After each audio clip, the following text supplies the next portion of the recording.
আসসালামু আলাইকুম, সবাই কেমন আছেন? আশা করি সবাই ভালো আছেন। আমিও ভালো আছি। তো প্রতিদিনের মতো নিয়ে আসলাম আজকেও আপনাদের মাঝে ছোট্ট একটা ভিডিও। মা হলো আজকে মিষ্টি কুমড়া দিয়ে মিষ্টি কুমড়ার জায় রান্না করব। তো মিষ্টি কুমড়ার খিচুড়ি বললেও হয়তো আমাকে এই জায়গায় আমরা মিষ্টি কুমড়ার জাই বলি। মিষ্টি কুমড়া জাই রান্না করব। এই যে মা হলো মিষ্টি কুমড়া কাইটে নিতেছে। এখন চাল ডাল সব কিছু দিয়ে আর কি হাতে মাইখে খিচুড়িটা রান্না করব। এই যে মা সব কিছু দিয়ে মাখতাছে মশলা টশলা দিয়া। আসলে অনেক আগে খাইছিলাম একবার এমনি করে খিচুড়ি, তো আব্বাও বলতেছে এমনি করে রান্নার জন্য। তো মা আজকে রান্নলো।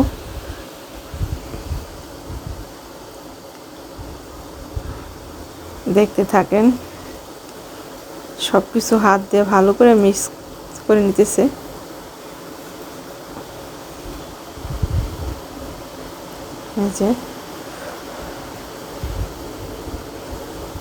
দেখতে তো ভালো লাগতেছে। তো এখানে হলো ছাদের উপরে গেছে আমাদের গাছের আম আনার জন্য।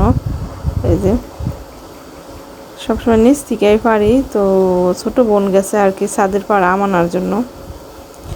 ছাদের পাড়ে আমগুলো বড় বড় হয়ে গেছে,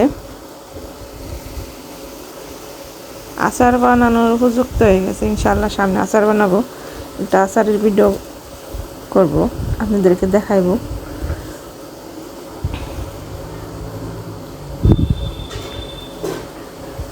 অনেক নিচা হয়ে গেছে, ছাদে একবারে বসে বসে ছেড়া যাইব আম। তো দেখতে থাকেন।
এত গরম পড়ছে, গরমে তো ভাবলাম খিচুড়ির ভিতরে আমও দেখ একটু টক টক লাগবো, খাইতে ভালো লাগবো, এই কারণে আম নিয়ে আসলো ছোট বোন। এই যে রয়েছে আমাদের মোয়াজ্জা পাখি, মোয়াজ্জা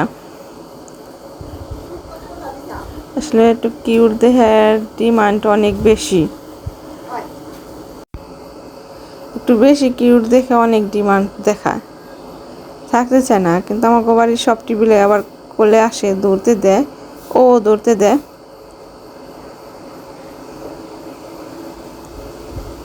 চলে গেল। তো মা হলো এই জায়গায় আম কাটতেছে যে খিচুড়িতে দেওয়ার জন্য।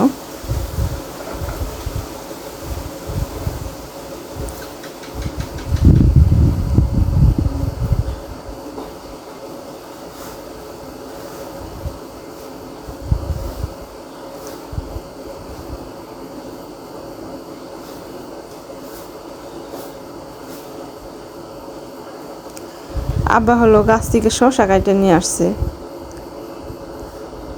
এই যে গাছ নষ্ট হয়ে গেছে, বৃষ্টি হয় না, কিছু হয় না আমাকে এদিক দিয়ে, গাছগুলো নষ্ট হয়ে গেছে। তো অল্প করে আনছে, মনে হয় 2 কেজি না 2.5 কেজি হয়েছে। তো আমাদের বাড়ির পাশে একজন চাইছে, ওনারা দেওয়ার জন্য নিয়ে গেল। এদিকে খিচুড়িটাও রান্না করা শেষ প্রায়। এই যে খিচুড়ি রান্না করা শেষ। তো মা বলতেছে যে খিচুড়ি তোমার বড় চাচারে নিয়ে দিয়ে আসো, বড় চাচির বাড়ি বলে দিতাছে। তো আমরা হলাম খাইতে বসে গেছি। আমাদের ভিডিওটা যদি ভালো লাগে, আজকের রান্নাটা যে মিষ্টি কুমড়া যাই রান্না, যদি ভালো লাগে অবশ্যই আমার চ্যানেলটা সাবস্ক্রাইব করবেন, লাইক করবেন, কমেন্ট করবেন, শেয়ার করবেন। কেমন হয়েছে ভিডিওটা তাও জানাবেন। তো ভালো থাকবেন সবাই। আমার যদি কথায় ভুল হয় অবশ্যই ক্ষমা করে দিবেন। আল্লাহ হাফিজ।